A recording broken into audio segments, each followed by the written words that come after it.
My name is Caroline, but people call me Carrie, and I'm 61 years old.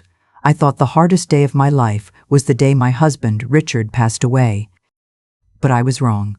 The hardest day came a week later, when I sat in a solicitor's office, dressed in black, listening to a stranger read words that shattered me. Richard's will, his final words on paper. His last truth. I expected comfort, reassurance, maybe even gratitude for the years I gave him. 38 years of loyalty, sacrifice, and love. Instead, the solicitor's voice cut through me like glass. Richard left me the house. A few savings. That was all. The rest, the business he built, the fortune he guarded, the legacy we had once dreamed of sharing, was given to someone else. I sat frozen, my palms pressed against my lap, while I noticed the sideways glances in the room. My brother-in-law shifted uncomfortably. My niece looked down at her shoes. They knew before I did. And that humiliation, that betrayal, burned deeper than grief. When the solicitor slid the sealed envelope toward me, I stared at it as though it carried poison. Beside it, Richard's old office keys lay cold and heavy, and in my bag, tucked between tissues and a funeral program, sat a photo of us, smiling, young, certain we'd grow old together with nothing hidden between us. Those three objects, an envelope, a set of keys, and a photo, would become the beginning of a truth I never asked to uncover. Every morning of my adult life began the same way. I would pad down the hallway in my slippers, turn the kettle on, and wait for that familiar whistle of steam. My mug was always the blue one, chipped along the rim from years of use, and Richard's was the heavier white one that he preferred. Even after he stopped coming down as early, I still made both mugs out of habit. One with milk, one without. That little act summed up so much of my marriage. I carried routines even when I carried them alone. My days were ordinary in ways that felt comforting. I liked popping into the local supermarket mid-morning when it wasn't crowded, pushing the trolley slowly while greeting people I'd known for years. Mrs. Harper at the bakery would set aside a crusty loaf because she knew Richard liked it, toasted with butter. I'd chat with the young clerk at the till about her exams, ask after her mum, and then load everything into the back of my car. I never thought of myself as extraordinary. I was just a wife, a mother, later a grandmother, doing the things women do, keeping a house, keeping a family tied together. Richard, on the other hand, was extraordinary in the eyes of the town. He built his business from nothing, starting with one small shop and turning it into a chain that people respected. He wore sharp suits, had a firm handshake, and people always said that Richard, he's a clever man. At family gatherings, he sat at the head of the table, carving the roast with confidence. Outwardly, we looked like the couple who had it all. Inside our marriage, though, something shifted as the years went on. When we were younger, he laughed more, touched me more, shared plans with me openly. But after the children grew up and left home, he seemed to retreat into himself. I'd catch him late at night in the office, papers spread across the desk, closing the drawer quickly when I entered. "Just work, Carrie," he'd say.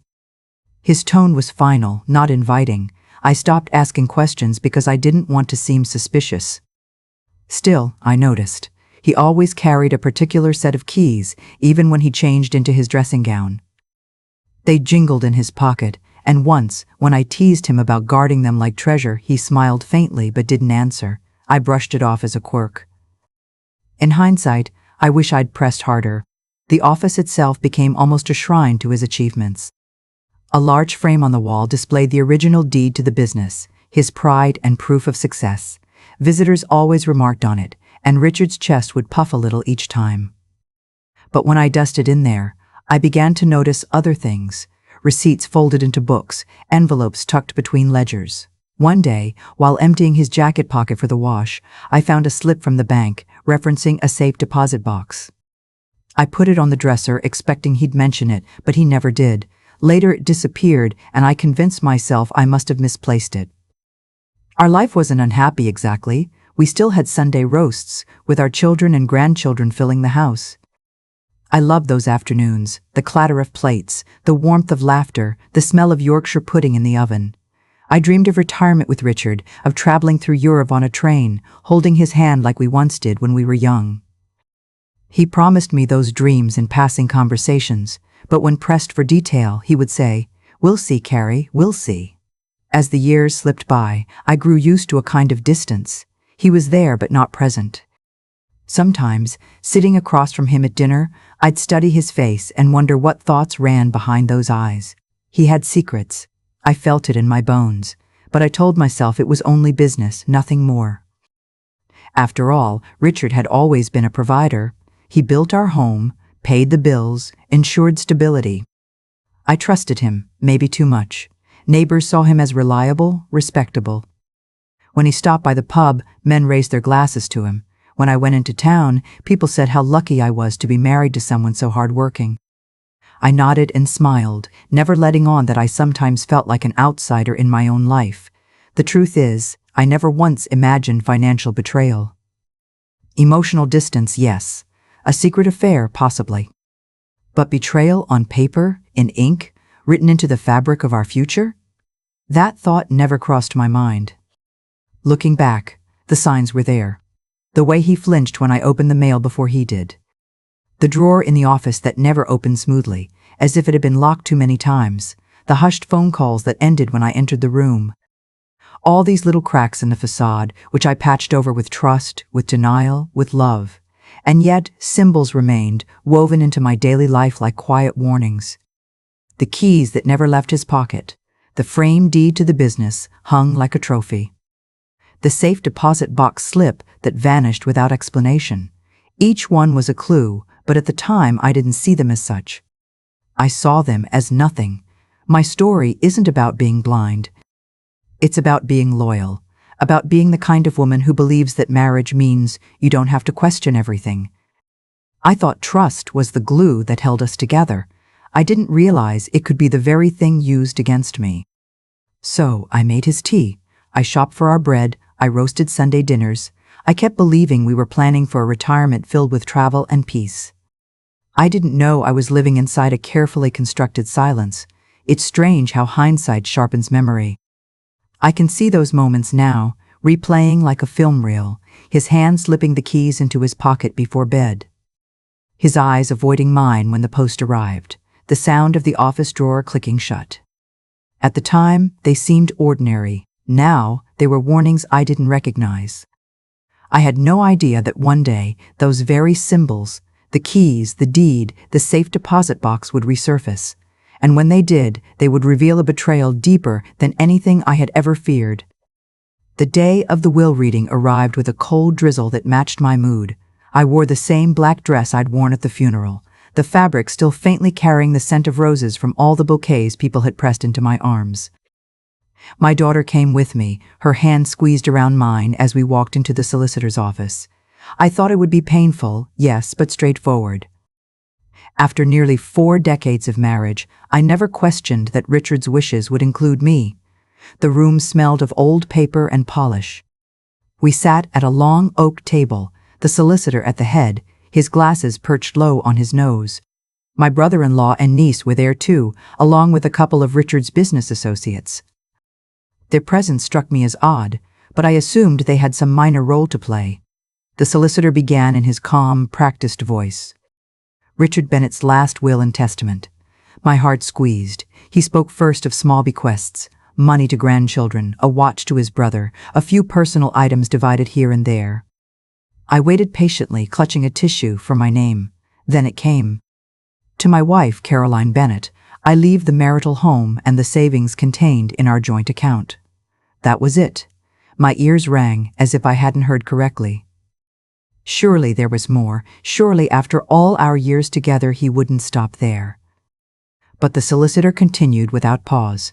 To my business partner, operating under the name William Carter, I leave full ownership of the company and the remaining assets, totaling approximately $2 million. The words fell like stones into silence. I felt the air leave my lungs. My hand trembled so violently that my tissue slipped to the floor. Around the table, eyes shifted. My niece's gaze dropped to her shoes. My brother-in-law cleared his throat but didn't meet my eyes. They knew. They had known before I did. A burning humiliation spread through me, mixed with grief that hadn't even had time to settle. My Richard, My husband, my partner in life, had written me out of the future. He had reduced me to a roof over my head and a modest account, while gifting the heart of our life's work, the business we built side by side in those early years, to someone I'd never even heard of. "Excuse me," I whispered, though my voice cracked. "Could you repeat that?" The solicitor adjusted his glasses, his tone unflinching. "The company and associated assets are bequeathed to William Carter." "Who is that?" My voice rose. My daughter's hand gripped mine tighter, trying to steady me. The solicitor hesitated. "A business partner of Mr. Fore." "Bennett's. I have no further details." "A business partner?" I thought of the framed deed on Richard's office wall, signed only by him. I had been with him when he started that first shop. There was no partner then, none he ever spoke of, none I ever met. The humiliation turned to fury, but beneath it all was something worse: confusion. Why would he do this to me? After everything? I scanned the room again. My brother-in-law avoided my eyes. My niece fidgeted with her sleeve. They knew something. That much was clear. I felt the weight of Richard's keys in my handbag, the same ones the solicitor had handed to me after the funeral, heavy, cold, still carrying the warmth of his absence. And beside them, in an envelope, the official copy of his will, now a weapon in my lap. Something didn't add up. My husband might have been distant, even secretive, but cruel? This felt deliberate, orchestrated, wrong. My grief tangled with suspicion, and though I couldn't articulate it in that moment, one truth began to pulse inside me: I was being cut out. And I had to know why. Grief is supposed to bring stillness, but for me, it brought restlessness. I couldn't sleep. I would lie awake, listening to the hollow quiet of the house, my mind spinning. Richard had left me the home we built, yes, but he had carved me out of everything else, and every time I replayed the solicitor's words, my chest tightened. A business partner I had never heard of. $2 million hidden in plain sight. I decided I couldn't simply accept it. I needed answers. One morning, I walked into Richard's office. The air still carried his cologne, faint but sharp, as if he might return at any moment.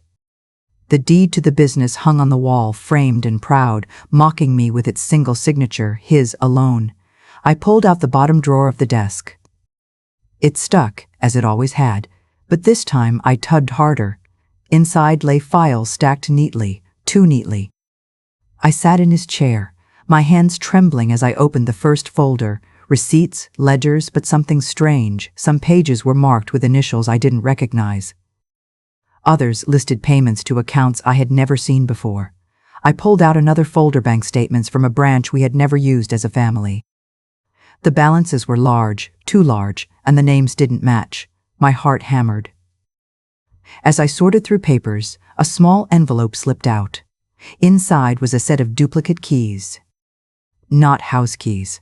These were small, unfamiliar, the kind you might use for a box or a cabinet. I turned them over in my hand, hearing the echo of Richard's keys that he always carried, never letting them out of sight. The guilt set in then. My hands shook. Was I betraying him by snooping through his private things, weeks after burying him? Or was he the one who had betrayed me first, by writing me out of his life's work? My conscience argued both sides, but each new piece of paper whispered that I was right to dig. When I stepped outside for air, a neighbor spotted me. Mrs. spotted me. Harper, the same woman from the bakery, stopped at the gate. She looked at me with pity in her eyes. "Carrie, love, I don't want to speak out of turn," she said softly, but people had noticed Richard in town, meeting someone, a woman, younger, always at odd hours. "We thought you knew." I swallowed hard, heat rising to my face. A mistress. Was that who William Carter really was? A cover name? My mind raced, piecing together images that may or may not have existed. Richard, late at the office. The hushed phone calls. The receipt from the bank. It all pointed to secrets, but what kind? The gossip spread quietly. At the shop, whispers followed me. At church, people looked away when I entered the pew. I began to feel as though everyone else had seen shadows of my husband I never glimpsed. The humiliation deepened, but so did my resolve. One night, I pulled out Richard's old wallet from the drawer where I'd stored his things. I sorted through his cards, his driver's license, little scraps of paper he used to jot numbers on, and there it was, tucked in a folded slip, a receipt for a safe deposit box. My breath caught. I remembered seeing something like it before months back, but it had vanished. Here it was again, undeniable. I traced the numbers with my finger, my pulse quickening. This was the missing piece. A safe deposit box meant secrecy, something valuable hidden away. Something he didn't want me or anyone to find. The guilt of snooping was gone by then. In its place was a fire, a determination that I deserved to know what my life had really been built on. For years I had trusted Richard without question. I had dusted his trophies, cooked his dinners, raised his children, carried his routines, and he had carried secrets. I spent the next days piecing things together, laying out documents on the dining table like a puzzle, receipts from banks I didn't recognize, payments to names that didn't exist, duplicate keys that surely opened something important. And always, the framed deed staring down at me, reminding me that the business was his pride. But now, legally, not mine. The weight of it all pressed on me. I couldn't tell my children yet. They were grieving too, and I didn't want to shatter their image of their father. But inside, I felt like my world was unraveling. Every time I held those keys in my palm, I remembered how Richard used to guard his own. He would slip them into his pocket before bed, as if afraid someone might take them in the night. And now here I was, holding a duplicate set, proof that somewhere, something waited to be unlocked. The safe deposit slip burned in my mind. I knew it was connected to the missing money, the hidden accounts, maybe even the name William Carter. My husband's life had become a maze, and I was finally stepping into it. As I stared at the pile of evidence late one evening, exhaustion washing over me, one thought returned again and again. Richard hadn't just hidden money. He had hidden part of himself from me, and if I wanted to reclaim my dignity, I had to follow the trail, no matter where it led. The breakthrough came on a Tuesday afternoon, the kind of gray day where the clouds hang low and everything feels heavy. I sat at the dining table again, papers spread out like a storm around me. I had been chasing receipts, highlighting bank statements, circling dates. My head ached, but I couldn't stop. One file stood out. It contained transfers from Richard's business account, large sums, moving every few months into something labeled WC Holdings. My breath hitched. WC, William Carter. The name from the will. I grabbed a pen and began tracing the trail. The transfers didn't match any of the regular business expenses. They were carefully disguised, hidden among supplier payments. On the surface, it looked legitimate, but the numbers told a different story. Richard had been funneling money quietly, steadily into this account for years. Millions accumulating in silence. I stared at the page, the ink blurring as my eyes filled. All this time, I'd been boiling kettles, roasting dinners, smiling at neighbors, while my husband built a secret world of numbers and names that excluded me completely. The humiliation deepened. How many people knew? How many had seen him sign these documents, knowing he never told his wife? For a moment, I wondered if Mrs. Harper had been right. Maybe this William Carter was a mistress's name, a mask. But the more I dug, the stranger it became. There were no addresses for WC Holdings.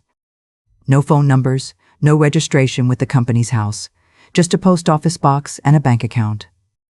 My heart raced as I realized what that meant. William Carter didn't exist. He wasn't a man, wasn't a mistress. He was a shell, a fabrication, a name Richard had created to move money where no one could question him. The shock hit me like a second death. My husband, the man everyone respected, had orchestrated a lie so deep it had reached into his will, his final act. And he had left me nothing but scraps. Confusion churned inside me. Why? Why would he sabotage me after decades of loyalty? We had shared everything, or at least I thought we had.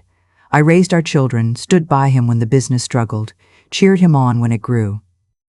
And this was how he repaid me? By erasing me from the story of our life together? I pressed my fingers to my temples, whispering aloud, "Why, Richard? Why?" The room was silent, the house empty except for the rustle of papers. The deeper I looked, the clearer the pattern became. Each transfer was precise, deliberate, always just below the threshold that might trigger questions from auditors. Richard had hidden this not only from me but from the accountants too. It was clever, calculated. He had built a shadow version of his own success, and he left me in the dark. The envelope with the will sat on the table beside me. I picked it up, tracing the embossed seal with my thumb. Inside, his words lived on, final and cold. To my business partner, William Carter, the phrase was suddenly grotesque. A name that wasn't real had taken precedence over his own wife. I sank back into the chair, the weight of the discovery pressing down. My grief had been tangled with anger before, but now it mixed with something sharper, betrayal of the deepest kind. He hadn't just lied, he had erased me. Still, a spark flickered inside me. If William Carter didn't exist, then who truly owned that money? Where did that leave me, legally, morally? The question pulsed louder with every heartbeat. The mini-twist was clear. Richard's so-called partner was a ghost. A shell. A mask. And the $2 million he left away from me was not only hidden, it was vulnerable. And suddenly I realized this was only the beginning. The day after I pieced together that William Carter didn't exist, I called the solicitor. My voice shook, but I kept it steady enough. I explained what I had found, the shell accounts, the transfers, the absence of any real person tied to the name. He listened in silence, and when I finished, he cleared his throat. "Mrs. Bennet," he said firmly, "with all due respect, your husband's will is legally binding. The assets were left to William Carter, regardless of your feelings about the matter. Unless you can prove fraud, which is highly unlikely, your position will not change." The dismissal cut through me like a blade. My feelings? Was that all my marriage had amounted to, feelings, not facts? I hung up the phone, my hands trembling, anger rising hotter with every breath. Later that week, I met with him in person. The office smelled of polish and dust again, the same oak table between us. He leaned back in his chair, folding his hands. "Carrie, I know this is difficult, but the sooner you accept it, the easier it will be. If you sign the necessary release forms, we can settle everything quickly. Sign, settle." Quietly. The words carried the weight of manipulation, of someone hoping I'd roll over and disappear. But I didn't. Instead, I took the papers home, unopened, and shoved them into a drawer. If Richard had hidden a secret for years, I could keep my determination just as steady. Family tensions soon followed. My brother-in-law rang me, his voice clipped.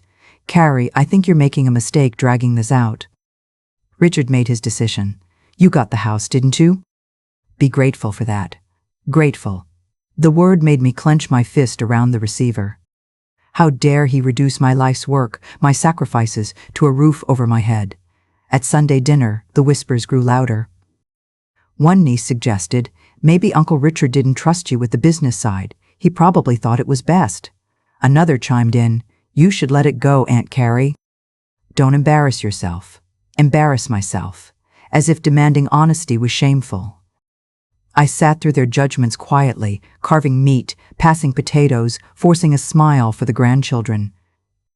But inside, my resolve hardened like stone. This wasn't about greed. This wasn't about clawing for money. It was about dignity, mine, and the truth of what Richard had done, so I began making calls.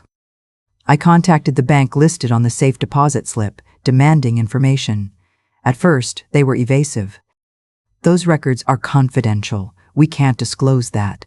But I kept pressing, citing my legal rights as his widow. I contacted another branch, then another, following the trail like a bloodhound. Each small piece of information I pried free confirmed what I already knew. William Carter was a phantom. The account existed, yes, but the identity behind it did not.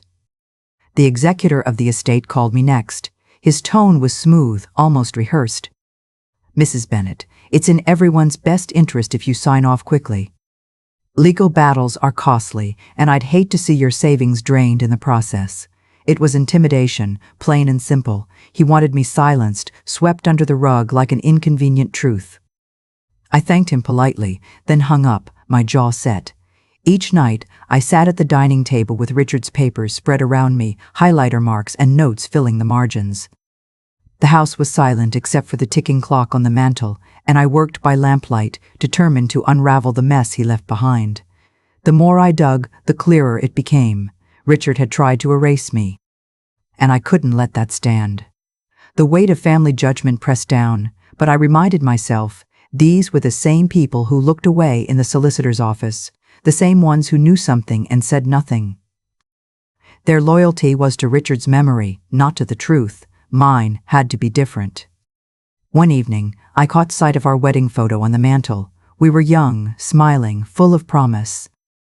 I picked it up, tracing the frame with my finger. "You didn't win, Richard," I whispered. Not this time. Because the fight had shifted, it wasn't just about accounts or deeds anymore. It was about reclaiming my voice after years of silence. About proving to myself, to my family, to everyone who doubted me, that I wasn't the woman Richard assumed I was. Grateful, quiet, obedient. The tension in my chest grew heavier each day, but so did my determination. Every time the solicitor tried to dismiss me, every time a relative rolled their eyes, every time the executor threatened with his smooth words, I felt the same fire return. I was fighting not for money, but for truth. For justice. For dignity. And I knew, deep down, the battle was only just beginning. The breakthrough came one rainy afternoon. I'd been sitting in Richard's office again, surrounded by files and papers, when my eyes drifted to the key ring he had always carried. For weeks, I'd turned those keys over in my hand, trying each one in every obvious locked desk drawers, cabinets, the safe in the corner. But there was one small brass key I had never been able to place. I stood up and scanned the room slowly. Richard had been meticulous with his space, almost territorial. That framed business deed hanging on the wall caught my eye. I reached up, lifted it down, and ran my fingers along the back of the frame. A faint groove sat in the paneling behind. My pulse quickened. I pressed lightly, and the wood shifted just enough to reveal a small recessed drawer. With shaking hands, I slid the brass key into the lock. It turned smoothly. Inside were papers, yellowed envelopes, folded letters, and a leather-bound ledger. My breath caught. I pulled them out and laid them across the desk. The ledger was filled with dates, numbers, and transfers. Page after page documented the siphoning of funds from the main business account into another, an account under the name William Carter. But this ledger contained the truth. Each entry showed Richard himself authorizing the transfers. Beside one of them, in his neat handwriting, was a chilling note, "For safekeeping. No one can know." My stomach lurched. Tucked between the pages, I found a small photo of us, our wedding photo, cropped and taped against the inside cover. The gesture felt cruel, almost mocking, as though he were taunting me even from the grave. "Look how close you were, Carrie, and yet you never knew." The final clue came from the safe deposit box receipt I had found weeks earlier. With the ledger in hand, I visited the bank. The clerk looked uneasy as I presented the key, but eventually relented. Inside the box lay a set of original business deeds and several sealed letters. My hands shook as I opened them. Richard had written instructions, meticulous directions on how the account was to be maintained under William Carter's name, ensuring the money was invisible to both the taxman and, most painfully, to me. In that sterile vault, my tears fell onto the papers. It wasn't just deception. It was deliberate exclusion. He had built an entire system designed to erase me from what we had built together. But in his arrogance, he left a crack in the wall. William Carter didn't exist. The bank confirmed it. The account was fraudulent by definition. And because no legal person could claim it, the assets reverted to me as his sole surviving spouse. The realization was dizzying. I took a breath, wiped my face, and knew what I had to do. A family meeting was arranged a week later. Word spread quickly. My refusal to sign the release papers had already caused murmurs. When everyone gathered in the dining room, brothers, nieces, nephews, even Richard's solicitor, I felt the weight of their skepticism. They expected me to fold, to back down with quiet grace. I stood at the head of the table, the documents spread before me. My voice wavered at first, but strength surged as I began. I've listened to the whispers, the judgments, the accusations that I'm being ungrateful. But tonight, I will show you the truth Richard tried to bury. I held up the ledger, the aged paper catching the light. This is Richard's handwriting. These are his transfers, millions, siphoned off into an account under the name William Carter. A cousin scoffed. So? He had a partner. That's his choice. No, I said firmly, slamming the safe deposit deeds onto the table. William Carter doesn't exist. He was a shell, a fabrication. Richard created him to hide $2 million, and these deeds, these letters, prove it. Gasps rippled around the room.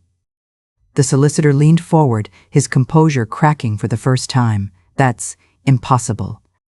I managed his estate personally. I locked eyes with him. Then explain why the bank confirmed the account was fraudulent. Explain why the assets revert legally to me.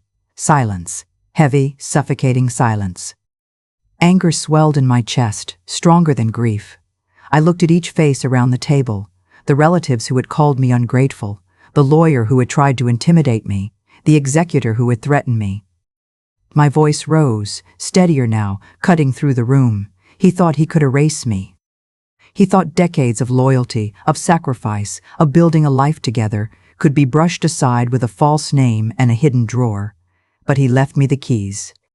He left me the photo. He left me just enough to uncover everything. And now I know the truth. The room erupted with murmurs. My brother-in-law shifted uncomfortably, avoiding my gaze.